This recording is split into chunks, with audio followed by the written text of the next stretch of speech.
Bismillahirrahmanirrahim. Assalamu alaikum. I am Nimra Zafar. This video is made by channel Law Mentoring. Today we will discuss about section 11 of Arbitration Act 1940. सबसे पहले तो देखेंगे कि arbitration act क्या है। Arbitration का मतलब क्या होता है? जो out of the court settlement होती है of the dispute between two parties, उसको कहते हैं आर्बिट्रेशन। जब एक थर्ड पार्टी को इन्वॉल्व करके डिस्प्यूट को सेटल किया जाता है जिसमें कोर्ट की इंटरवेंशन की ज़रूरत नहीं होती, तो उसको कहते हैं आर्बिट्रेशन एग्रीमेंट। आर्बिट्रेशन जो है वो ऑल्टरनेटिव डिस्प्यूट रेजोल्यूशन है। मतलब एक तो डिस्प्यूट रेजोल्यूशन मेथड हमारे पास क्या होता है कि हम कोर्ट में जाते हैं, जब उसका ऑल्टरनेटिव हम तलाश करते हैं तो ऑल्टरनेटिव के तौर पे हम आर्बिट्रेशन एग्रीमेंट जो है दोनों पार्टीज़ आपस में साइन करती हैं, जिसमें वो ये बात तय करती हैं कि अगर हमारा इन फ्यूचर कोई डिस्प्यूट होगा तो हम क्या करेंगे, इस डिस्प्यूट को लेकर हम कोर्ट में नहीं जाएंगे बल्कि एक थर्ड पार्टी जो है उसको आर्बिट्रेटर थर्ड पर्सन को मुकर्रर करेंगे और वो हमारे दरमियान फ़ैसला करेगा। इसको कहते हैं आर्बिट्रेशन और ऑल्टरनेटिव डिस्प्यूट रेजोल्यूशन। ठीक है, इसमें सीपीसी में भी इसका ऑर्डर मौजूद है। इसका क्रॉस रेफरेंस के तौर पे हम सीपीसी को भी जो है वो कंसीडर कर सकते हैं। सेक्शन 11 हमें क्या कहता है? Power to court to remove arbitrators और एम्पायर इन सर्टेन सर्कमस्टांसेस। अब मैंने आपको पिछले लेक्चर में बताया था कि रिमूवल और रिवोक का जो मतलब है ना, रिमूव करना और चीज़ है, आर्बिट्रेटर या एम्पायर को रिवोक करना और चीज़ है। यहाँ पे सेक्शन 11 स्पेसिफिकली हमें रिमूवल के बारे में बता रहा है कि आर्बिट्रेटर या एम्पायर किसी किस्म का मिसकंडक्ट करते हैं, या आगे हम ग्राउंड्स पढ़ेंगे कि किस किस जो है ग्राउंड के ऊपर इनको रिमूव किया जा सकता है। तो यहाँ पे हमने स्पेसिफिकली इनके रिमूवल की बात करनी है। रिमूव करने का मतलब ये है कि उनको परमानेंटली इस ओहदे से ही हटा दिया जाए, वो नेक्स्ट किसी और केस में भी आर्बिट्रेटर या एम्पायर के तौर पे काम नहीं कर सकेंगे फिर। ठीक है, तो इसको कहते हैं रिमूव करना। अब रिवोक करना क्या होता है कि उसकी अथॉरिटी को सिर्फ उसी केस की हद तक उसकी अथॉरिटी को रिवोक किया है, उसकी जगह किसी दूसरे पर्सन को लाया जाता है, सिर्फ उस स्पेसिफिक केस में उसको हटा दिया जाता है। लेकिन रिमूव करने का मतलब है कि वो नेक्स्ट किसी भी केस में एज एन आर्बिट्रेटर जो है वो काम नहीं कर सकता, ना ही एम्पायर के तौर पे कोई पर्सन।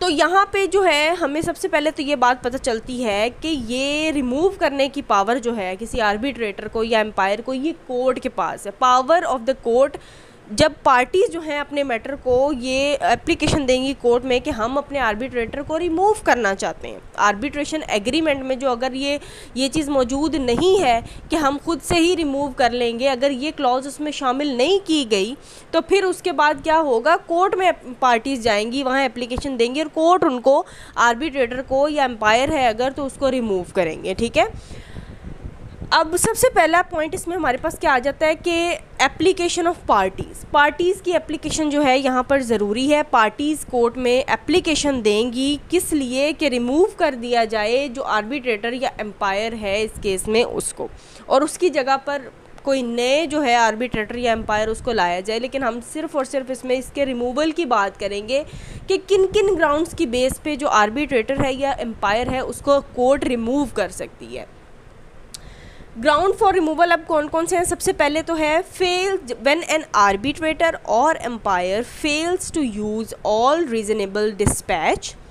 डिस्पैच का यहाँ पर अब मतलब क्या है? रीज़नेबल मतलब मुनासिब, और डिस्पैच का क्या मतलब है? हर मुमकिन कोशिश कर ली है। ठीक है, हर मुमकिन कोशिश करना, इसको ऑल द रीज़नेबल डिस्पैच इसको कहते हैं कि हर तरीका इस्तेमाल करना।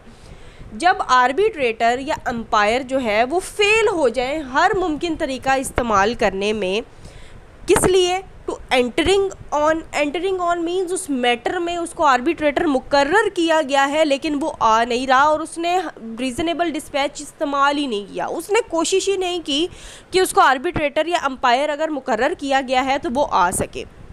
पहली बात, इसमें एक और चीज़ मोस्ट इम्पॉर्टेंट ऐड कर लें कि आर्बिट्रेटर जो होते हैं उनकी अपॉइंटमेंट कौन करता है? उनकी अपॉइंटमेंट होती है बाय पार्टीज़ अपने आर्बिट्रेटर को मुकर्रर करती हैं।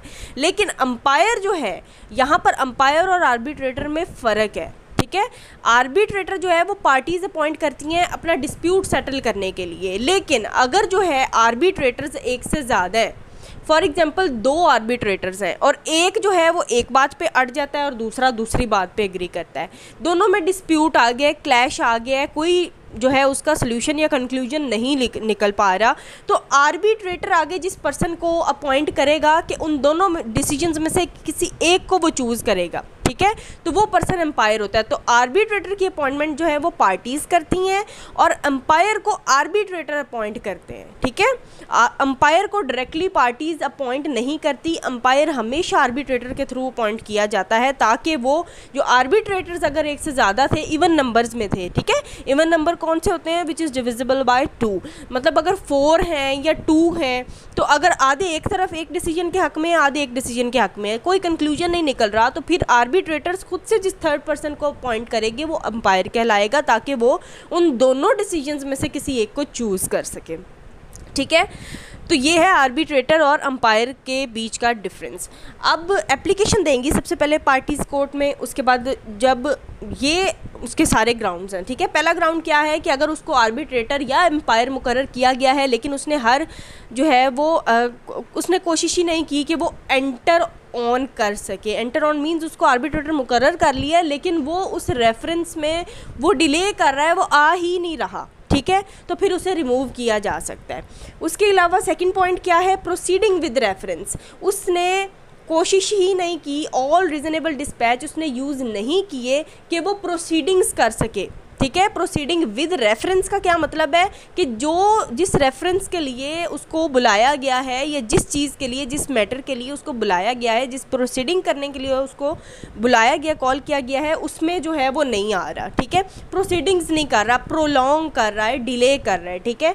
उसके अलावा थर्ड पॉइंट क्या है, अवार्ड नहीं दे रहा। अवार्ड क्या होता है, अब अवार्ड होता है जब आर्बिट्रेटर या एम्पायर अपना फाइनल डिसीजन देते हैं ना, तो उस फाइनल डिसीजन को, जिसको एक प्रॉपर तरीके से फाइनल डिसीजन लिखा जाता है, उसे बनाया जाता है, उसको कहते हैं अवार्ड, जिसका एक जो मखसूस है वो टाइम पीरियड होता है, ठीक है।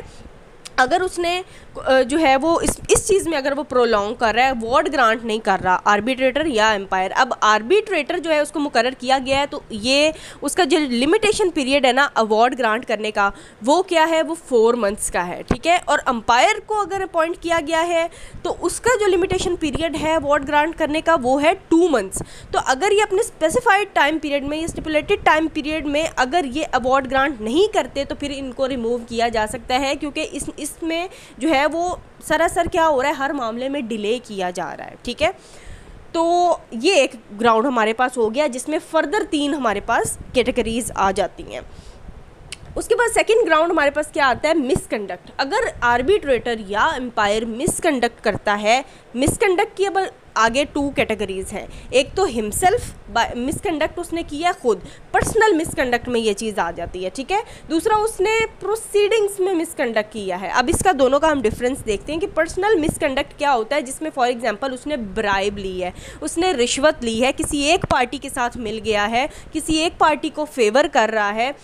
और दूसरा ब्रीच ऑफ ड्यूटी, अपनी उसने ड्यूटी को वायलेट किया, जो उसकी ड्यूटी थी वो उसने सरंजाम नहीं दी, उसने कोताही की है, उसने लापरवाही की है, तो ये इसमें आ जाएगा पर्सनल मिसकंडक्ट में। उसके बाद थर्ड वन एग्जांपल इसकी क्या हम ले सकते हैं कि वो मॉरली करप्ट है, उसका करेक्टर जो है वो करेक्टर के तौर पे वो करप्ट है, वो ठीक इंसान नहीं है, तो ये इसका पर्सनल मिसकंडक्ट आ जाएगा। तो मॉरली करप्ट में कुछ भी आ सकता है। तो उसके बाद सेकंड है प्रोसीडिंग में अगर उसने मिसकंडक्ट किया है। प्रोसीडिंग में मिसकंडक्ट करने का क्या मतलब है, प्रोसीडिंग्स पहले तो हम कहते हैं किसको हैं, जो वो फैसला उसको करने को दिया गया, जो मैटर उसमें लाया गया है, जब उसमें वो स्टेप बाय स्टेप सारा कुछ करेगा ना तो उसको हम प्रोसीडिंग कहते हैं। जो स्टेप्स होंगे ना उसका कंक्लूड करने के, उस मैटर को ये रिजॉल्व करने के, वो सारा प्रोसीडिंग्स कहलाएंगे। अब प्रोसीडिंग्स में उसने क्या मिसकंडक्ट किया हो कि या तो उसने टू अपॉइंट अंपायर, उसको पता था कि यहाँ पर अंपायर को अपॉइंट करना ज़रूरी है। अब वो आर्बिट्रेटर्स जो हैं वो किसी ऐसे जो है वो उस पर मोड़ पे आ गए हैं कि उनके दरमियान कोई कंक्लूजन नहीं निकल रहा, ठीक है। तो उनको चाहिए था यहाँ पर कि वो अंपायर को अपॉइंट करें और एज सुन एज पॉसिबल जो है वो उस चीज़ का फैसला करवाएं। तो यहाँ पर उन्होंने नेग्लेक्ट किया इस चीज़ को, ठीक है। तो ये एक उसका प्रोसीडिंग में मिसकंडक्ट आ गया। दूसरा क्या है, रिफ्यूज़ कर दिया उन्होंने उन्होंने टू ग्रांट नेसेसरी एडजर्नमेंट्स, जहाँ पर एडजर्नमेंट देने की ज़रूरत थी उसको एडजर्नमेंट को नेसेसरी एडजर्नमेंट जहाँ पर बनती थी, ठीक है, तो वहाँ पर उन्होंने ग्रांट नहीं की, तो ये भी प्रोसीडिंग्स का मिसकंडक्ट है। थर्ड वन क्या है, rejected material piece of evidence, जहाँ पर एविडेंस कोई ऐसा एक पार्टी लेकर आ रही थी जो कि उस केस के लिए बहुत ज़रूरी था, लेकिन उसने उसको रिफ्यूज़ कर दिया है एक्सेप्ट करने के लिए, तो ये आ जाएगा मटीरियल पीस ऑफ एविडेंस जो है उसको उसने लेने से इनकार कर दिया है। उसके बाद क्या है, decide the case without merit, merit के बगैर जो है वो केस को बायस्ड तरीके से उसने जो है वो कंडक्ट किया है और फैसला कर दिया है केस का, किसी एक पार्टी के साथ वो अगर फॉर एग्जांपल मिल गया है, तो ये दोनों में फॉल करता है, ठीक है। उसके बाद आ जाता है examination of witnesses in absence of opponent party, ठीक है। अब ओपोनेंट जो है, opponent means adverse party, opposite party जो है वो मौजूद नहीं थी, लेकिन उसने विटनेस को एग्जामिन कर लिया है, ठीक है। विटनेसेस को उसने बुलाया, उसने एग्जामिन किया, जबकि दूसरी पार्टी जो है वो मौजूद नहीं थी, तो ये भी उसकी प्रोसीडिंग में मिसकंडक्ट आ गया है। उसके बाद एक और है, फर्स्ट शेड्यूल जो है उसका सेकंड पैराग्राफ है, उसमें लिमिटेशन बताया हुआ है कि जो एम्पायर है उसको अपॉइंट करने के लिए भी लिमिटेशन है कि इतनी देर के अंदर अंदर ये जो आर्बिट्रेटर है या आर्बिट्रेटर्स हैं वो अंपायर को नेक्स्ट जो है वो अपॉइंट करेंगे। तो वो जो टाइम पीरियड है ना वो 1 मंथ का है, 1 माह के अंदर अंदर आर्बिट्रेटर्स जो है वो अगर किसी ऐसे पॉइंट पे आ जाते हैं कि उनको कंक्लूजन नहीं निकल पा रहा केस का, तो वो अंपायर को जो है वो अपॉइंट करेंगे। अब उसका टाइम पीरियड क्या है, ये फर्स्ट वाला पॉइंट इससे रिलेट करता है। 1 मंथ के अंदर अंदर उसने जो है उसको अंपायर को अपॉइंट करना है, लेकिन अगर वो नहीं कर रहा, डिले कर रहा है, तो यहाँ पर भी उसने प्रोसीडिंग्स में मिसकंडक्ट किया है। तो ये जो है ये सेकंड पॉइंट था मिसकंडक्ट का। आगे हम इसके जो है वो कॉन्सिक्वेंसेस देखते हैं कि अगर इसको रिमूव कर दिया जाता है तो नेक्स्ट उसके आगे क्या कॉन्सिक्वेंसेस होंगे। अब कॉन्सिक्वेंसेस जो हैं उसके रिमूवल के वो क्या होंगे कि जब आर्बिट्रेटर को या एम्पायर को कोर्ट ने रिमूव कर दिया है तो वो रिम्यूनरेशन मुआवजा लेने के हकदार नहीं होंगे। मींस अगर उनको कोर्ट ने रिमूव किया है तो डेफिनेटली किसी वजह से किया है, उनके मिसकंडक्ट की वजह से किया है, या उन्होंने कोई कोशिश ही नहीं की है कि वो डिस्प्यूट जो है पार्टीज़ के दरमियान उसे रिजॉल्व किया जा सकते, तो फिर रिम्यूनरेशन किस चीज़ की वो ले सकते हैं। तो आर्बिट्रेटर एम्पायर जब कोर्ट के थ्रू रिमूव हो जाते हैं तो then they are not entitled to take any remuneration. उसके बाद आ जाता है नॉन अपीलेबल ऑर्डर, जो कोर्ट ऑर्डर करेगी इनके रिमूवल का वो नॉन अपीलेबल ऑर्डर है, उसके ख़िलाफ़ अपील नहीं की जा सकती, लेकिन इट इज़ एडमिटेड फैक्ट कि जहाँ पर अपील लाई नहीं करती वहाँ क्या लाई करता है, वहाँ रिवीजन लाई करती हैं। तो यहाँ पर अगर ये ऑर्डर नॉन अपीलेबल है तो इसके अगेंस्ट जो है वो रिवीजन फाइल की जा सकती है under section 115 civil procedure code. So this was all about our today's lecture. Thanks for watching the video, and if you like the video then don't forget to like, share and comment. Thank you so much.